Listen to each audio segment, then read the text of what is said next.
Guys, economic reform since 1991 हम लोग start करने जा रहे हैं। इसमें क्या है, अभी तक जो हमने पीछे इंडियन इको में देखा था वो on the eve of independence की हमने बात करी फर्स्ट चैप्टर में कि आज़ादी जब हमें मिली उस टाइम हमारी जो सिचुएशन थी किस तरीके की थी। उसके नेक्स्ट चैप्टर में हमने 1990 1950 से लेके 1990 तक का देखा कि जो इंडियंस के अंदर प्रोग्रेस हुई किस तरीके से हुई, है ना। क्या मतलब जो पॉलिसीज बनाई गई थी वो ठीक से काम कर रही थी या नहीं कर रही थी, पब्लिक सेक्टर्स का क्या रोल रहा, जो स्मॉल स्केल इंडस्ट्रीज थी उनका क्या रोल रहा। तो ये सब हम ऑलरेडी स्टार्टिंग के 2 चैप्टर में सीख चुके हैं। अब हम बात करें इकोनॉमिक रिफॉर्म्स सिंस 1991। देखिए 1991 से काफ़ी चेंजेस आया इंडिया के अंदर, बहुत कुछ बदलने की ज़रूरत महसूस हुई, नए रिफॉर्म्स की हमें आवश्यकता महसूस हुई। तो ये था क्या, क्यों ऐसा करना पड़ा। स्टार्टिंग में जब हमारा देश आज़ाद हुआ था तो हम लोग दोनों तरीके की पॉलिसी को लेकर के चल रहे थे। देखिए नॉर्मली इकोनॉमी में एक तो या तो सोशलिस्ट होती है या कैपिटलिस्ट इकोनॉमी होती है। तो स्टार्टिंग में हम लोगों ने सोशलिस्ट और कैपिटलिस्ट इकोनॉमी दोनों के जो एडवांटेजेस थी उनको फॉलो करने की कोशिश किया, इसलिए हमने मिक्स्ड इकोनॉमी का कंसेप्ट रखा अपना, है ना। लेकिन 90s 80 तक देखा हमने आते आते कि जो मैनेजमेंट था हमारा इतना मैच्योर नहीं था या कह लीजिए इनसफिशिएंट था, जिसकी वजह से हमें कोई ज़्यादा बेनिफिट नहीं मिला। लॉस होने लग गए, फाइनेंशियल क्राइसिस आने लग गए, है ना। गवर्नमेंट के जो फंड थे, टैक्सेशन से जो भी गवर्नमेंट फंड को रेज करती थी, वो पब्लिक सेक्टर जो एंटरप्राइजेस थे उसकी जो पॉलिसीज थी वो सारा का सारा उसमें खर्च होने लगा, ये कह लीजिए खत्म होने लग गया। ठीक है। तो इसलिए गवर्नमेंट ने क्या डिसाइड करा, एक इकोनॉमिक फॉर्म रिफॉर्म की उसको आवश्यकता महसूस हुई और 1991 में नई इकोनॉमिक पॉलिसी को उसने इंट्रोड्यूस किया। तो वही इस चैप्टर में हम लोग सीखेंगे, क्यों हम पढ़ रहे हैं, इसे क्या जरूरत महसूस हुई है। लिटिल बिट मैंने आपको इंट्रोडक्शन दिया। तो पहले तो इन पॉइंट्स को ही हम देख लेते हैं कि क्यों इनकी जरूरत महसूस हुई। नीड, क्यों जरूरत लगी, need of economic reform.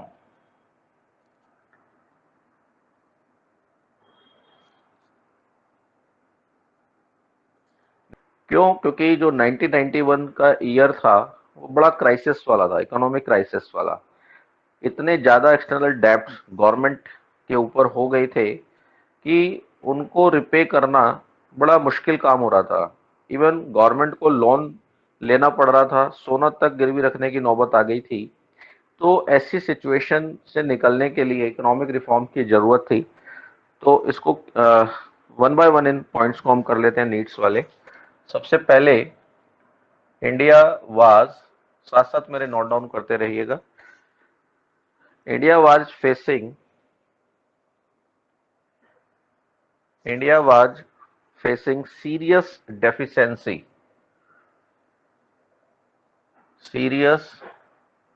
deficiency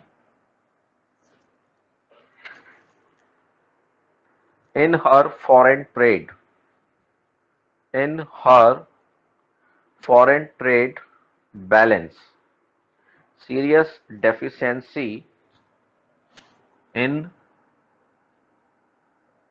her foreign trade balance,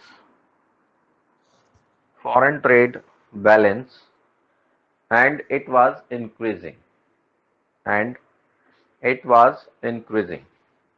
तो पहला कारण क्या था कि जो डेफिशिएंसी थी फॉरेन ट्रेड बैलेंस में वो बढ़ती जा रही थी, है ना। फॉरेन ट्रेड बैलेंस क्या होता है, फॉरेन ट्रेड मतलब जो हम बाहर अब्रॉड के साथ जो बिजनेस कर रहे हैं, ट्रेडिंग कर रहे हैं, उसका लेन देन। ठीक है। तो वो नेगेटिव में जा रहा था, ये कह लीजिए बढ़ता जा रहा था। यानी बाहर से हमें पैसा कम लेना था, देना ज्यादा था। तो एक प्रॉब्लम क्रिएट हो रही थी हम लोगों के लिए, तो इससे हमें निकलना था। दूसरा कारण क्या था, since 1987-88, since 1987-88 till 1990, 1991, it was increasing in such a rapid scale that by the end of 1990-91, the amount of this deficit balance become 10,644 crore. 10,644 crore of rupees. तो 1990 के एंड तक आकर के जो ये डेफिशिएंसी थी trade off foreign trade balance की, ये इतनी बढ़ गई थी कि इसका जो बैलेंस था वो 10,644 करोड़ रुपए हो गया था। देखो कितना ह्यूज अमाउंट था। क्लियर। इसके अलावा जो फॉरेन एक्सचेंज स्टॉक होता है हमारा, वो भी घटने लग गया था। विदेशी मुद्रा का भंडार, उसमें भी कमी आ रही थी। तो ये भी एक पॉइंट आप लिखिए। At the same time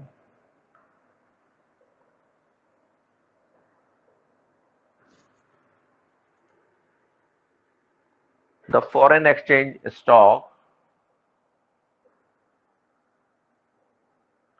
foreign exchange stock was also decreasing, was also decreasing। अभी मैंने बताया था कि इसको जरूरत को पूरा करने के लिए जो डेफिशिएंसी बढ़ती जा रही थी, गवर्नमेंट को लोन लेना पड़ रहा था। तो 1990 एंड 1991 के बीच अगर देखें तो गवर्नमेंट ने आईएमएफ से बहुत बड़े अमाउंट का लोन लिया, है ना। तो एक दुविधा ये भी थी। इन 1990 in 1990 and 1991, 1991, the government of India, the government of India had taken huge amount of loan, huge amount of loan from the IMF। किससे लिया? From the IMF, international monetary fund इसका पूरा नाम है।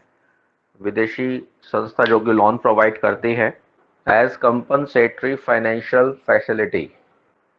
इसके अलावा मैंने आपको बताया कि नौबत ऐसी आ गई थी कि भारत को गोल्ड भी गिरवी रखना पड़ गया था। जो लोन तो ले ही रहे थे, लेकिन बाहर से लोन कई बार वैसे मिलता नहीं है बिना मॉर्गेज करे। तो गवर्नमेंट को 47 टन ऑफ गोल्ड मॉर्गेज करना पड़ा था बैंक ऑफ इंग्लैंड को, तब जाकर के हमें शॉर्ट टर्म फॉरेन लोन मिला था। तो सोचो कैसी सिचुएशन में हम लोग घिर गए थे उस टाइम में, इतनी बुरी सिचुएशन आ गई थी। Even by मॉर्गेजिंग,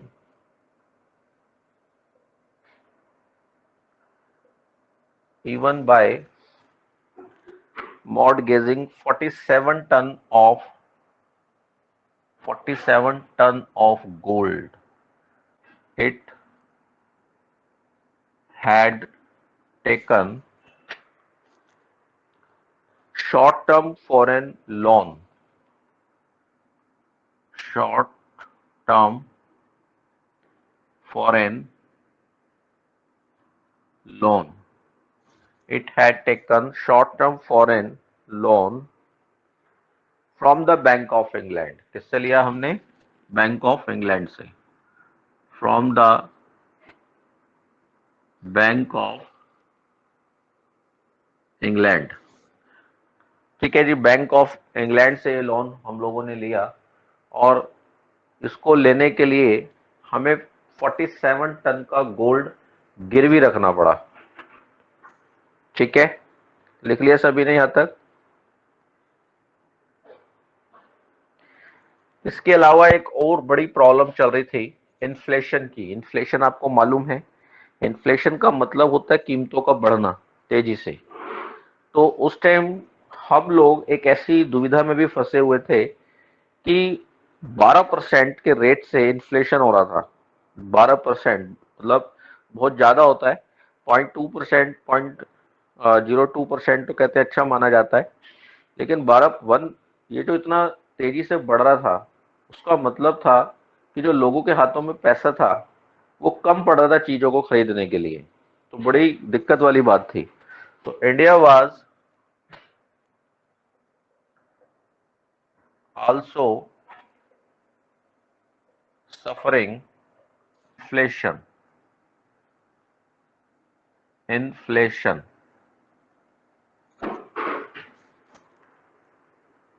the rate of which was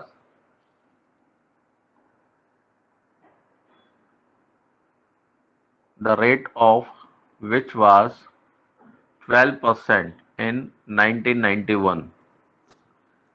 12%, the rate of which was 12% by 1991, ऐसे लिख लीजिए।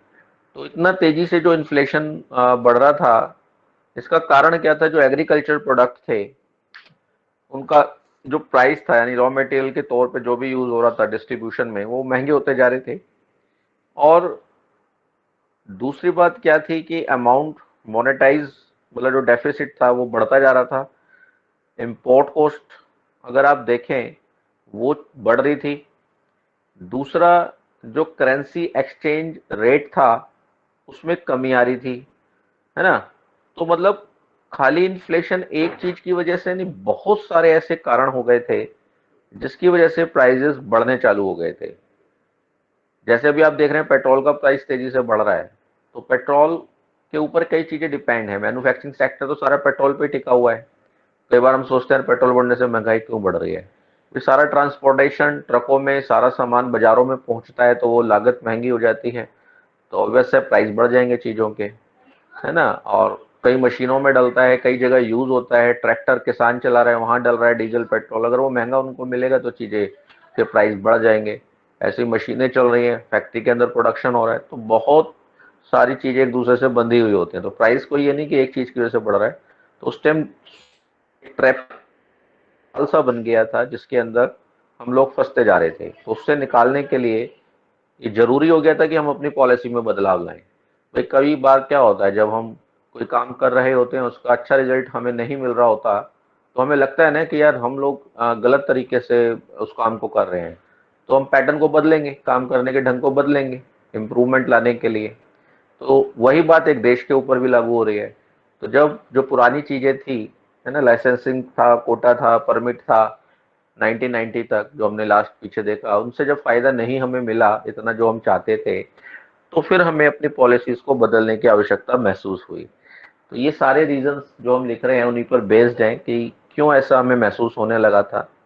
इसके अलावा देखिए, deficit trade deficit, fiscal deficit, ये सारे के सारे उस टाइम में फेस गवर्नमेंट कर रही थी। तो एक पॉइंट और लिख लीजिए इसमें, 10, India was facing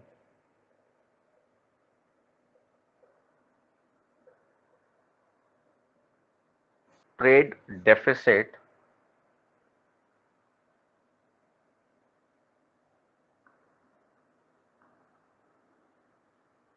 as well as fiscal deficit।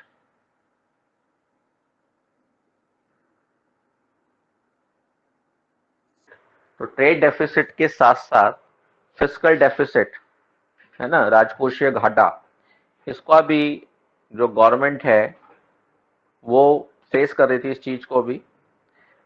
तो ये तो हो गई देखिए कारण, मतलब जरूरत हो गई कि क्यों हमें रिफॉर्म्स को मतलब करना पड़ा। दूसरी चीज,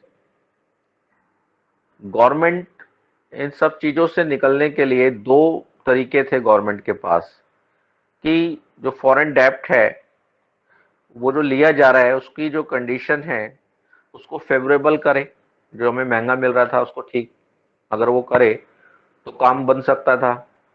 दूसरा, देश के अंदर जो फिस्कल डिसिप्लिन होना चाहिए, एक स्ट्रक्चरल जो एडजस्टमेंट है वो बनाया जाना चाहिए, जिससे कि जो घाटे हो रहे थे गवर्नमेंट को वो धीरे धीरे कम किए जा सके। तो इन सबको ध्यान में रखते हुए गवर्नमेंट ने जो पॉलिसी अडॉप्ट करी इकोनॉमिक रिफॉर्म की, जो नई पॉलिसी आई, न्यू इकोनॉमिक पॉलिसी जो इंट्रोड्यूस करी गवर्नमेंट ने, वो पॉलिसी थी एलपीजी। ठीक है, एलपीजी की फुल फॉर्म यहां पर क्या हो गई? एल किसको रिप्रेजेंट कर रहा है? लिबरलाइजेशन। ये सब पूरा इस चैप्टर में हम लोगों ने सीखना है। ठीक है जी। Liberalisation, P stand for privatisation.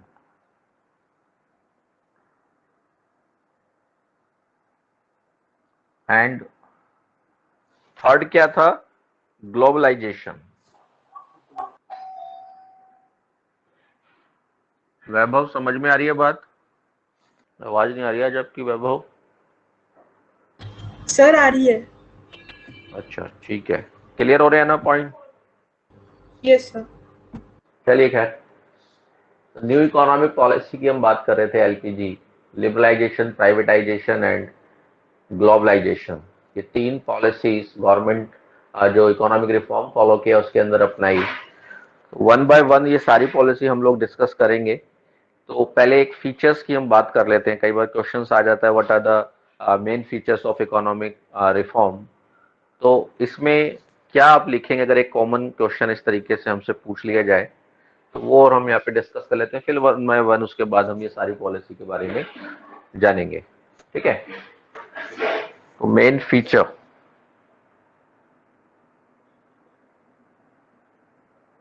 Main features of economic reform, क्या फीचर्स थे जो इकोनॉमिक रिफॉर्म फॉलो कर रही थी गवर्नमेंट? ठीक है, तो देखिए ये तो आपको पता लग ही गया कि क्यों ऐसा करना पड़ा। एक गवर्नमेंट जो समस्या चल रही थी सामने, उससे निकलना चाहती थी, एक रिलीफ चाहती थी, है ना। तो इन सब से निकलने के लिए उसने एक पैकेज के रूप में इनको इंट्रोड्यूस किया। क्या क्या था इसमें, क्या सुविधाएं मिलने वाली थी, या मतलब क्या बेनिफिट हमें मिलने वाला था, वो सब बातें, एक फीचर्स, एक करेक्टरिस्टिक्स की हम यहाँ पर बात कर रहे हैं। तो to liberalize the industrial policy,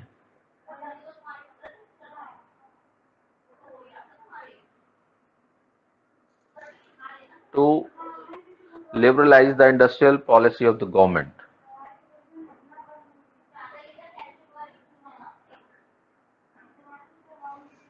To liberalize the industrial policy of the government.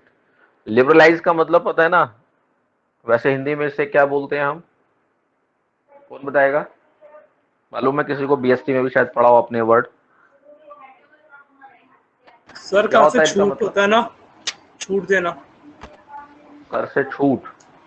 और कोई बताएगा? सर वही होते फ्रीडम, फ्री करना। हाँ, लिबरलाइजेशन का वैसे हिंदी मीनिंग है उदारीकरण। यानी जो इंडस्ट्रियल पॉलिसी में पहले रेस्ट्रिक्शन लगी हुई थी उनसे आजादी। देखो जो पुरानी पॉलिसी थी अगर आप देखें उसमें क्या था? लाइसेंसिंग थी।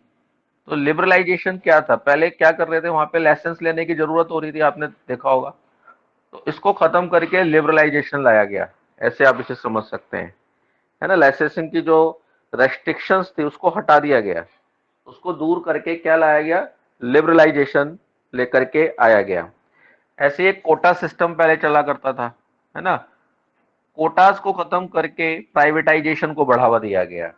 कोटा में तो ये था कि भाई एक कोटा बना दिया जाता था कि उनको विशेष एक अहमियत दी जाती थी काम करने की, तो वो खत्म कर दिया गया, प्राइवेटाइजेशन को बढ़ावा दिया गया। Private sector profit motive sector होता है, तो ये अपने आप ऑटोमेटिकली काम करता है, डेवलपमेंट करता है, क्योंकि इसे पता है प्रॉफिट हमें तभी मिलेगा। ऐसे ही परमिट सिस्टम चलता था पहले कि भाई बाहर आपने बिजनेस करना है तो परमिट लेना पड़ेगा, उसे खत्म करके ग्लोबलाइजेशन लाया गया, है ना, वैश्वीकरण हिंदी में से हम बोलते हैं। तो ये तो मैंने सिंपल सी बात बताई, कंपैरिजन कर दिया कि पहले और अब में क्या चेंजेस हो रहा था। ठीक है, तो लिबरलाइज किया, to liberalize the industrial policy of the government, यानी जो गवर्नमेंट की इंडस्ट्री की जो पॉलिसी पहले बनी हुई थी, जैसे मैंने एग्जांपल दिया लाइसेंसिंग की जरूरत थी, उसको खत्म कर दिया गया, लिबरलाइज यानी आजादी दे दी गई। निमेश समझ में आ रही है बात? Yes sir. ऐसे ही next, to invite foreign investment, to invite foreign investment by privatization, to invite foreign investment by privatization of industry। ठीक है जी, तो गवर्नमेंट चाहती थी कि बाहर के लोग हमारे यहाँ पर पैसे को लगाएं। अब वो पैसा तभी लगाया जाएगा जब प्राइवेटाइजेशन को बढ़ावा दिया जाएगा। अब पहले कोटा सिस्टम चला रहे थे, तो कोटा सिस्टम में क्या होता था, जो डोमेस्टिक इंडस्ट्री थी उन्हें कोटा प्रोवाइड कर दिया जाता था, कई तरीके की सुविधाएं दी जाती थी, सब्सिडी दी जाती थी। तो जो नया इन्वेस्टर है वो पैसा लगाएगा ही नहीं, क्योंकि वो कंपटीशन में टिक ही नहीं पाएगा। तो उसको दूर करने के लिए प्राइवेटाइजेशन किया गया इंडस्ट्रीज का, जिससे कि बाहर का जो व्यापारी है, बाहर का जो इन्वेस्टर है, वो भी हमारे देश में पैसे को इन्वेस्ट करे, लगाए। ठीक है स्वास्थ्य, समझ में आ रही है बात? Yes sir. नेक्स्ट पॉइंट अभी जो मैं आपको शुरू में बता ही रहा था, abolishing the licence system, the licence system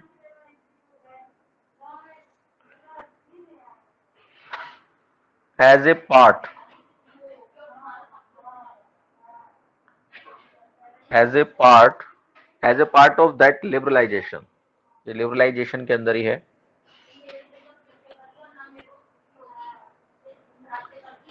तो उसे खत्म कर दिया गया, लाइसेंस सिस्टम को अबॉलिश कर दिया गया। नेक्स्ट है to make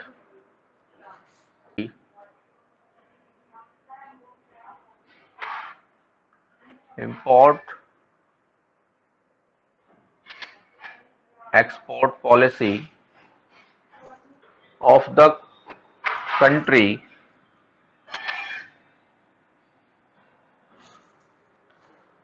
more liberal, more liberal, and so that they become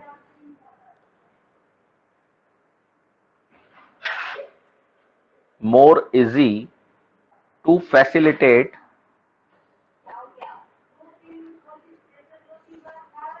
free trade by reducing the import duty। तो देखिए, इंपोर्ट एक्सपोर्ट जो पॉलिसी थी गवर्नमेंट की, उसको मोर लिबरल, है ना, लिबरल किया गया, उदारीकरण उसको में भी अपनाया गया, जिससे क्या हो जाए कि जो बाहर चीजें एक्सपोर्ट की जा रही थी, या बाहर से रॉ मटेरियल या और भी जरूरी चीजें जो इंपोर्ट की जा रही थी, यानी एक्सपोर्ट और इंपोर्ट दोनों की बातें कर रहे हैं, वो आसान हो जाए। एक्स्ट्रा उस पर ड्यूटी जो लगाई जा रही थी वो हटा दी जाए, इंपोर्ट ड्यूटी खत्म कर दी जाए, जिससे कि बिजनेस करने में जो फॉरेन इन्वेस्टर हैं उनको यहाँ पर अपना प्लांट लगाने में कोई परेशानी ना आए। नेक्स्ट है to decrease the value of domestic currency, to decrease the value of domestic currency rupees in terms of in terms of dollar. याद है इसे क्या कहते थे? डिवैल्यूएशन। क्या बोलते हैं इसे? डिवैल्यूएशन। इसका मतलब क्या हुआ कि जो डोमेस्टिक करंट करेंसी की जो वैल्यू थी डॉलर के कंपैरेटिवली उसको कम कर दिया गया, यानी डिवैल्यूट कर दिया गया, है ना। तो इसका मतलब क्या हुआ कि जैसे मान लीजिए कोई चीज आपने खरीदनी है तो उसके लिए डॉलर के कंपैरिजन में ज्यादा रुपए देने पड़ेंगे अब आपको। तो ये आपने डिक्रीज करा इसको, जिससे कि फॉरेन इन्वेस्टर को यहां पर आकर्षित किया जा सके। तो ये एक बड़ी दुविधा थी भारत सरकार के लिए, इसको डिवैल्यू करना, लेकिन उस टाइम ये जरूरी हो गया था। देखिए, उस टाइम मैंने भी आपको बताया कि आईएमएफ से हमें लोन लेना पड़ रहा था, वर्ल्ड बैंक से हमें लोन लेना पड़ रहा था। तो ऐसी सिचुएशन में क्या होती है कि एक उनकी ना कंडीशन होती है, जो फॉरेन बाहर से जो दूसरे देश हमें जब लोन प्रोवाइड करते हैं तो वो अपनी ये कहिए थोपते हैं हमारे ऊपर, टर्म्स एंड कंडीशन ऐसे आप कह सकते हैं, है ना। तो वो बात अगर हम उनकी मानेंगे तभी हमें लोन मिलेगा, अदरवाइज नहीं मिलेगा। तो ऐसी सिचुएशन से निकलने के लिए हमें, क्योंकि ह्यूज अमाउंट लेना था और परेशानी भी हमारी बढ़ रही थी, तो वो कुछ ऐसी कंडीशंस उन्होंने बताई जिससे कि एक स्ट्रक्चरल एडजस्टमेंट बने। क्यों? क्योंकि इन बैंकों को डर होता है कि आने वाले टाइम में हम इनका पैसा वापस कर पाएंगे नहीं कर पाएंगे। तो उसके लिए वो अपनी एक पॉलिसी बताते हैं, उसको फॉलो करना पड़ता है, तो तभी वो लोन देते हैं, अदरवाइज वो लोन नहीं देंगे। तो ये जो प्री कंडीशन थी डेप्ट की, इसको फॉलो किया गया, और ये फॉलो करना समझ लीजिए एक तरीके से ये इनकी शर्तें थी, इन बैंकों की शर्तें, कि हम आपको लोन तभी देंगे जब आप इन पॉलिसीज को अडॉप्ट करेंगे, एलपीजी, लिबरलाइजेशन, प्राइवेटाइजेशन, ग्लोबलाइज। क्यों? क्योंकि फॉरेन बाहर का बैंक तो क्या चाहेगा, जब वो पैसा हमें दे रहा है तो वो ये भी तो कहेगा कि बाहर के लोगों को भी तो आप इन्वेस्टमेंट करने दो अपने देश में। तो वो चाहते थे आप ऐसी पॉलिसी बनाएं कि जो बाहर का लोग हैं, बाहर के जो इन्वेस्टर हैं, दूसरे देशों के जो इन्वेस्टर हैं, वो आपके देश में इजीली पैसा लगा दें, उनको ज्यादा दिक्कत ना आए, ज्यादा उनके ऊपर कोई रूल एंड रेगुलेशन ना थोपे जाए। मतलब उनको पैसा इन्वेस्ट करने के लिए आपके देश में जो पॉलिसीज हैं वो इजी होनी चाहिए, ठीक है ना। तो इन सिचुएशंस इस सिचुएशंस को भी टैकल करना था, तो भी इन पॉलिसीज को हमने अडॉप्ट किया, ठीक है। तो to take huge amount to take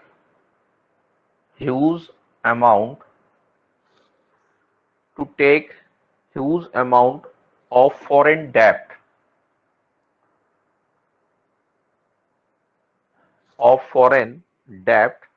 from the IMF, from the IMF and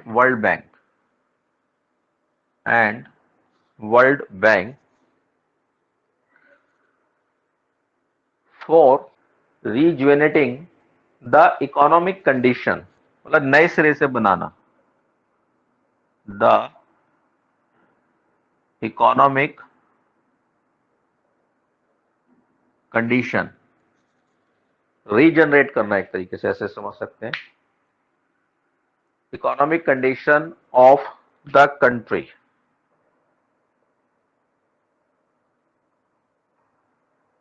दूसरी चीज, ये तो होगी बाहर से पैसा हमें लेना है। अब अपने देश में भी हमें सिस्टम ऐसा बनाना है, क्योंकि डेफिसिट तो हमारे अपने भी बढ़ रहे हैं, टैक्स का कलेक्शन हो रहा है लेकिन वो सही जगह इस्तेमाल नहीं हो रहा, बैंकिंग सिस्टम स्मूथ करना है। तो एक ये भी था, टू रिफॉर्म, नेक्स्ट पॉइंट लिखिए, to reform the banking system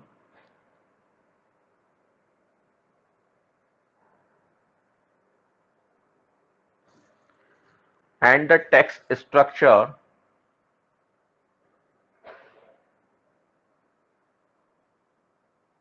of the country.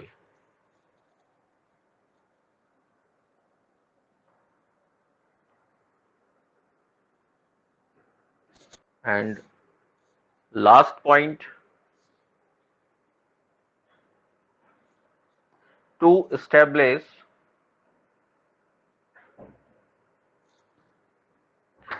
market economy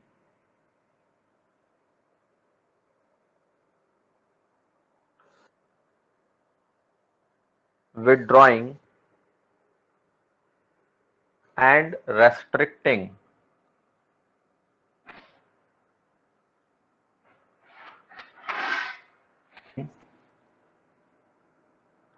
government interference।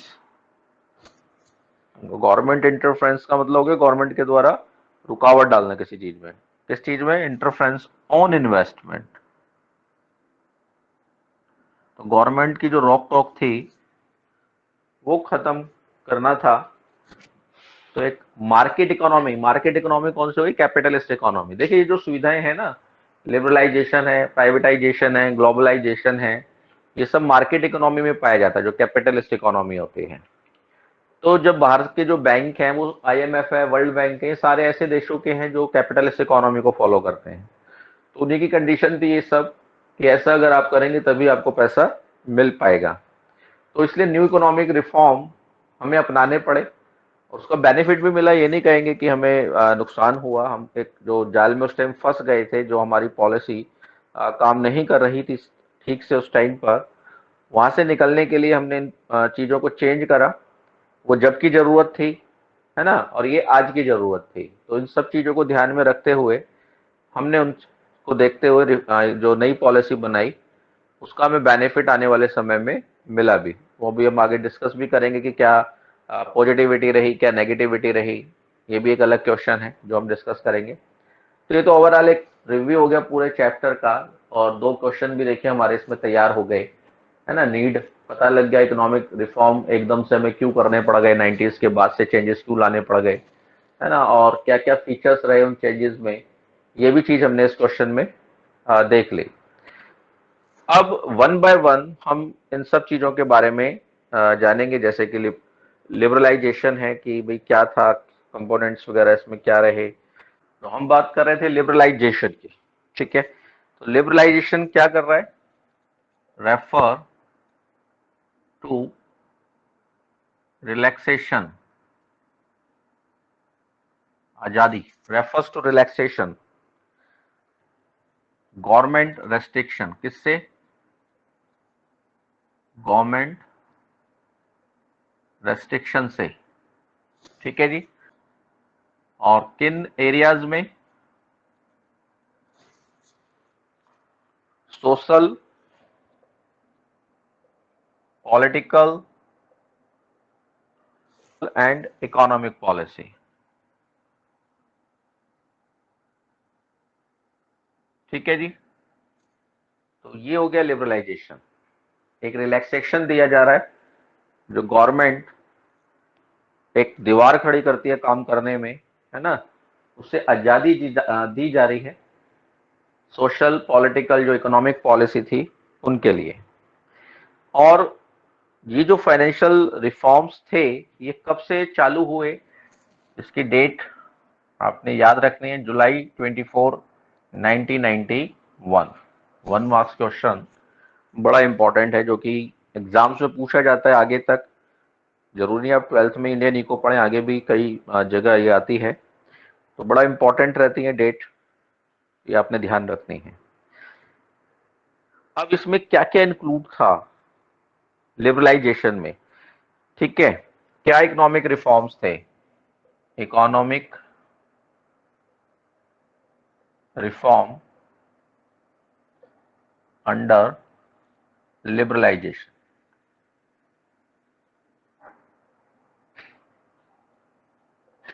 अब वन बाय वन इनको हम डिस्कस करेंगे। पहले नाम लिख लेते हैं सबके, जो जो रिफॉर्म इसमें आए। सबसे पहला है इंडस्ट्रियल सेक्टर रिफॉर्म। सेकंड है financial sector reform, financial sector reforms. Third है टैक्स रिफॉर्म। ये सभी अभी हम डिटेल में डिस्कस करेंगे one by one. Foreign exchange reform, sir third का लिखा। Foreign exchange reform. पहला है इंडस्ट्रियल सेक्टर रिफॉर्म, सेकंड है फाइनेंशियल सेक्टर रिफॉर्म, थर्ड है टैक्स रिफॉर्म, नेक्स्ट है फॉरेन एक्सचेंज रिफॉर्म और फिफ्थ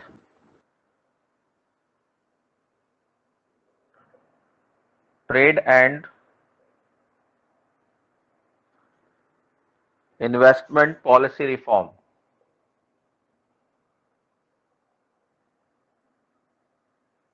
देखिए वन बाय वन हम इन्हें डिस्कस करेंगे और ये अपने आप में बड़े इंपॉर्टेंट है सारे ही। 3 और 4 मार्क्स में अलग से पूछे हुए हैं आपके एग्जाम में, सब्जेक्टिव टाइप क्वेश्चन जो पूछे जाते हैं, ठीक है।